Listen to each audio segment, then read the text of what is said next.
Yes sir. क्या कहेंगे sir, आज जो हरसुल गांव वालों के साथ आपकी मीटिंग हुई, क्या क्या मुद्दों पर लेकर उनसे चर्चा की?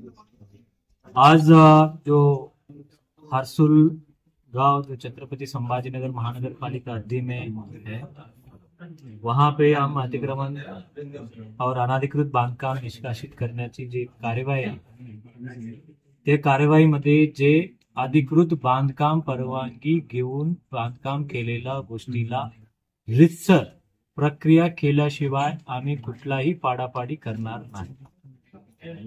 रीतसर प्रक्रिया म्हणजे त्याला व्यवस्थित मार्किंग करून, मोजणी करून, त्यांची किती क्षेत्र जातं, कोणाची जातं, आणि त्यावेळेस त्यांना रीतसर प्रक्रिया नंतरच त्यांचा तोडणार आहे।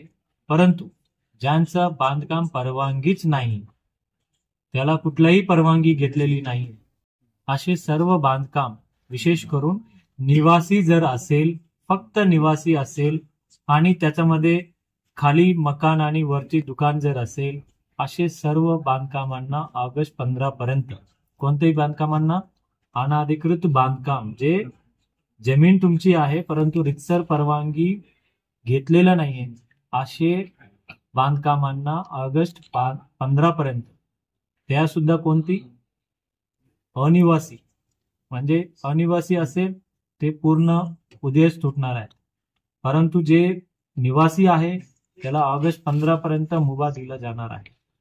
आणि त्यामध्ये गावामध्ये मस्जिद आणि मंदिर जे आहे, त्या सर्व आम्ही मस्जिद कमिटी, मंदिर कमिटी यांच्या सोबत चर्चा विनिमय करूनच पुढील कार्यवाही केली जाणार आहे। त्यापर्यंत कुठलाही हात आम्ही रिलीजियस प्लेसेसवर आम्ही लावणार नाही।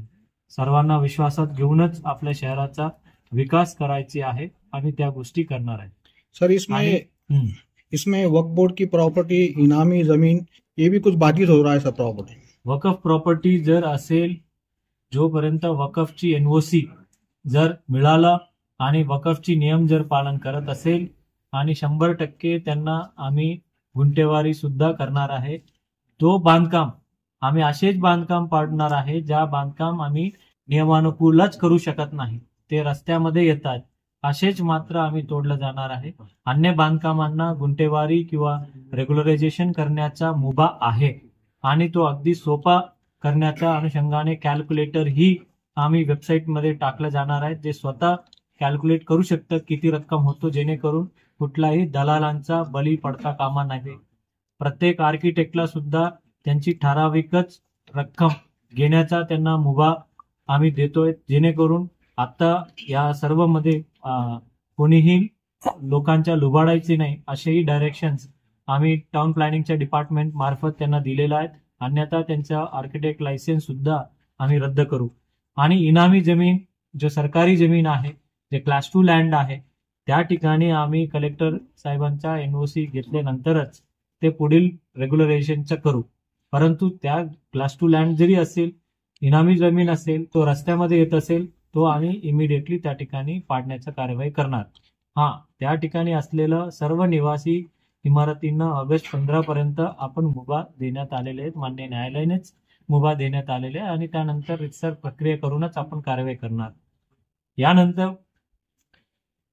की ह्यापुढे जिथंही आम्ही कार्यवाही करणार आहे, पहिला माननीय पालकमंत्री महोदय, माननीय मंत्री महोदय, मान्य सर्व आमदार यांनी सर्वांनी, लोकप्रतिनिधी आणि काही सामाजिक कार्यकर्त्यांनी विनंती केल्याप्रमाणे ज्या ठिकाणी तोडायला जाणार आहे, पहिलाच एक दिवस पूर्वीच, किमान एक दिवस पूर्वी त्या ठिकाणी, म्हणजे इट कॅन टेक, म्हणजे आम्ही 3-4 दिवसापूर्वी पण येणार, त्या ठिकाणी व्यवस्थित मोजणी करून त्या ठिकाणी लँड रेकॉर्ड सोबत ती आम्ही ठेवणार आहे आणि सर्वेअर पण आम्ही सोबत ठेवणार आहे। आता टाउन प्लॅनिंग डिपार्टमेंटच्या मार्फत आणि आमच्या टीम येऊन पहिलं मार्किंग करणार आणि त्या ठिकाणी इंडिकेशन करणार आणि सर्व लोकांची विचारणार बांधकाम परमिशन आहे किंवा नाही, नसेल मग जे रोडमध्ये येत असेल ते तोडलं जाणार, बांधकाम परवानगी असेल ते रोडमध्ये जरी येत असेल तर आम्ही त्यांना रीतसर वेळ देणार आहे, त्याला प्रक्रिया करणार आहे, त्यांचं संमती घेतल्यानंतरच पुढील कार्यवाही करणार आहे। सर, ओल्ड सिटी में कार्रवाई होने वाली है? अभी हमारे पास टीम जैसे जैसे है, पहले 60 मीटर्स, फिर उसके बाद 45 मीटर्स, 36 मीटर्स, ऐसे रोड विड्थ के हिसाब से हम प्रत्येक शहरामध्ये प्रत्येक ठिकाणी आम्ही जाणार आहेत आणि ज्या ज्या ठिकाणी इलिगल बिल्डिंग परमिशन्स आहे किंवा बिल्डिंग परमिशनच घेतली नाहीये, अतिक्रमण आहे, तो सर्व निष्कासित करणार. शेवटचा प्रश्न असा आहे, जी टीडीआर आपण याच्या अगोदर दिलेलं आहे मालमत्ता तिथे अतिक्रमण आता सध्या पण आहे, त्याच्यावर कधी कारवाई होणार? जे ऑलरेडी टीडीआर घेतलं म्हणजे तो आमची जमिनी झाली. आमची जमिनीवर केलेलं बांधकाम म्हणजे तो अतिक्रमण आहे. तो अतिक्रमण कधीही काढू. सर, काय नोटीस पण देण्याची गरज नाही. चक्के गेट परिसरामध्ये टीडीआर दिलेला आहे आपण 5 वर्ष अगोदर, तर ते अतिक्रमण आता पण काढलेलं नाही. यादी दीजिए, हम कार्रवाई करेंगे. सर आपने टैक्स में छूट दे दी है सर अभी तक के, गुंठेवारी में कुछ कम होने वाला है क्या आगे? तो गुंटेवारी के वास्ते ही हम प्रॉपर्टी टैक्स में छूट दिए सो हैं, क्योंकि गुंटेवारी में ऑलरेडी कम रकम है. एक बाजू से जिन लोगों को मुझे उनके सम्मति से उनकी जमीन लेनी है, उनको भी मुझे पैसा दे के ही देना है. कोई लोग फुकट में देने के लिए तैयार नहीं है, क्योंकि आपने अभी अभी देखा एक भाई साहब ने तो हम पैसा दो पैसा दो पैसा दो तो फिर तो ठीक है, उनको पैसा तो हम देंगे, लेकिन उनको ये गुंटेवारी प्रक्रिया, वो जो आए हुए पैसे हैं तो वो शहर के विकास में ही खर्च किया जाएगा.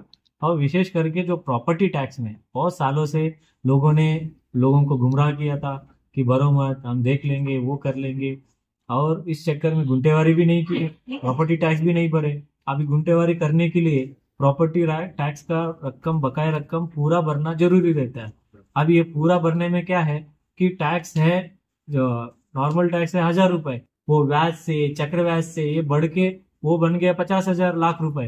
तो अभी बहुत गौर गरीब जनता की क्या रहती है, 1000 रुपए 2000 रुपए टैक्स रहती सालाना, तो उसकी ब्याज ही बहुत हो गई. तो वो ब्याज में 95% हमने छूट दिया. और ये आजादी, जो ब्याज से आजादी स्कीम का नाम है, जो अगस्त 15 जो अपना आजादी का दिन है, उस दिन तक आपने हमारे प्रॉपर्टी टैक्स में जो लगे हुआ ब्याज से आजादी पाओ और 95% डिस्काउंट ले लो. और उसके बाद मराठवाड़ा मुक्ति संग्राम दिन का सितंबर 17 है, अगस्त 16 से लेके फिर सितंबर 17 तक कि ब्याज से मुक्ति, इसमें उसके तहत आपको 75% छूट हम उसमें दे रहे हैं. तो लोगों ने एडवांसली पैसा भरे. इसके तहत हम सब मस्जिद में, मंदिर में, स्कूलों में और स्लमों में कैंप लगा के लोगों को हम सहायता करेंगे और सहायता करके उनसे टैक्स वसूल करेंगे. और अभी अपना शहर देश का सबसे बड़ा पानी पुरोठा योजना हम ऑलमोस्ट अभी 83% पूरा किया जा रहा है.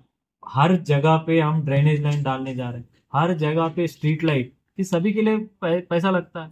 और लोग बोलते हैं पहला सेवा दो, उसके बाद टैक्स लो. ये अंडा पहला कि मुर्गी पहला, ये इस चक्कर में फिर सुविधा नहीं मिल रहा है करके टैक्स नहीं दे रहे, टैक्स नहीं मिल रहा है करके सुविधा नहीं दे रहे. इस चक्कर व्यू में फंसने से अच्छा ये कहीं ना कहीं ये चीजें खत्म होनी चाहिए. त्यामुळे आपण हा निर्णय घेतलेला आहे आणि सर्व टॅक्स कलेक्टरना सुद्धा सूचना दिलेल्या आहेत. रात्रीचं विशेष करून संध्याकाळी 6 वाजल्यानंतरही काम करायचं. आमचे कार्यालय 10 वाजतापर्यंत आता सुरू ठेवण्याचा निर्णय घेतलेला आहे. विशेष करून जोनल ऑफिस में जो प्रॉपर्टी टैक्स है, अभी आपके स्मार्ट मोबाइल से गूगल पे से ही भर सकते हैं. और अगले 4-5 दिन में हम अपने व्हाट्सएप से भी प्रॉपर्टी टैक्स भर सकते हैं. ऐसा सुविधा हम निर्माण कर रहे हैं. तो आपको टैक्स भरने के लिए हमारे तक आने की जरूरत नहीं है. तो आपको परसों से, मतलब जुलाई 15 से आपको घर बैठे ही टैक्स भर सकते. किसी को अगर हमारे प्रॉपर्टी जोनल ऑफिस में आके भरने का है तो हम हमारे ऑफिस शाम में 10 बजे तक खुली रहेगी. और हमारे ऑफिस शनिवार, रविवार और वो भी खुली रहेगी. सर सावंगी का क्या? सावंगी का क्या, जो सभी को न्याय वही सेम न्याय सावंगी का भी है. सर जो सड़कें अतिक्रमण मुक्त हुई है अभी तक के, वहां पर सड़कें कब तक निर्माण हो सकती है? उसका हमारा डीपीआर बनना चालू. सर इसी के साथ शहर में कुछ जगहों पर पार्किंग नहीं होने की वजह से लोग गाड़ी रोड पर खड़े करते हैं, उनके लिए क्या है? पार्किंग का कैसा? गाड़ियां उठाएंगे जो इलीगल पार्किंग जगह में है. तो हमारे एक सर्विसमैन का फौज है, नागरिक. पार्किंग का कोई डेवलपमेंट में प्लान नहीं है ना? डेवलपमेंट प्लान में जहाँ जहाँ पार्किंग रखा हुआ है तो वहीं पे पार्किंग करना, रोड पट्टी के बाहर पार्किंग करना. रोडों में पार्किंग करेंगे तो गाड़ी उठा लिया जाएगा और उसको पेनाल्टी लगा के वापस दिया जाएगा. सर टीडीआर को लेके अभी आप देखिए कि लोगों में कंफ्यूजन है. वो बोल रहे टीडीआर नहीं, पैसे मुआवजा चाहिए. क्या वजह है, क्या कंफ्यूजन है? कंफ्यूजन नहीं है, इसकी जो मार्केटिंग जो है जी, इससे लिंक्ड ही है ये लोग. क्या है कि अभी जब हम 5,200 जब हम गिराए, तो इसमें जो बहुत सारी इमारतें बिल्डिंग पर मतलब 100% बिना परमिशन के। तो मतलब अगर जब बांधकाम परमिशन 1.1 FSI से अगर ज्यादा बांधकाम करना है तो उसके लिए एंसिलरी या TDR है। अभी बिना परमिशन से लोग बनाते जा रहे हैं, धबाधब फटाफट बनाते जा रहे हैं, तो फिर लोगों को TDR की कोई महत्व ही नहीं है। यही पुणे में वो 125% में बिकती है TDR। क्यों? वहां पे बिल्डिंग परमिशन की इतनी सख्ती बरकाई जाती है। हमारे शहर में उतनी सख्ती बरकाई नहीं गई थी। अभी ये अपने हमारे कार्यवाही की दास्ती में अभी सब लोग बिल्डिंग परमिशन लेने के लिए आएंगे। सब लोगों की अभी बड़े बड़े इमारत बनाने के लिए TDR की जरूरी होगी। अब TDR किसके पास रहेगा? जो जिसके रास्ते में जमीन जाएंगी तो उनके TDR रहेंगी। अगर उनको TDR मिल जाएगा तो आगे मार्केट बढ़ने वाला है उसका। आगे मार्केट बढ़ सर मोहल्लों के अंदर गुंठेवारी कैंप लगेंगे सर, ऐसा बिल्कुल बिल्कुल। हम तो उलमा मौलाना फिर मंदिर ट्रस्ट से बात कर रहे हैं, क्योंकि वहां पे लोग आते हैं। हम महापालिका ने भी रिक्वेस्ट किया भी वहां पे अगर कर सकते हैं। वहां पे जो सोशल एक्टिविस्ट हैं, वहां पे जो हमारे माजी नगर सेवक हैं, वो सब कैंप लेने की हमारे रिक्वेस्ट की। जहां जहां आप 100 से जो ज्यादा लोग वहां पे सब कागजात वगैरह इकट्ठा करेंगे, हम वहां पे हमारा कैंप लगा के लोगों को सलाह दे के उनकी जगह पे ही सर्टिफिकेट देने की व्यवस्था हम कर रहे हैं। धन्यवाद। Thank you.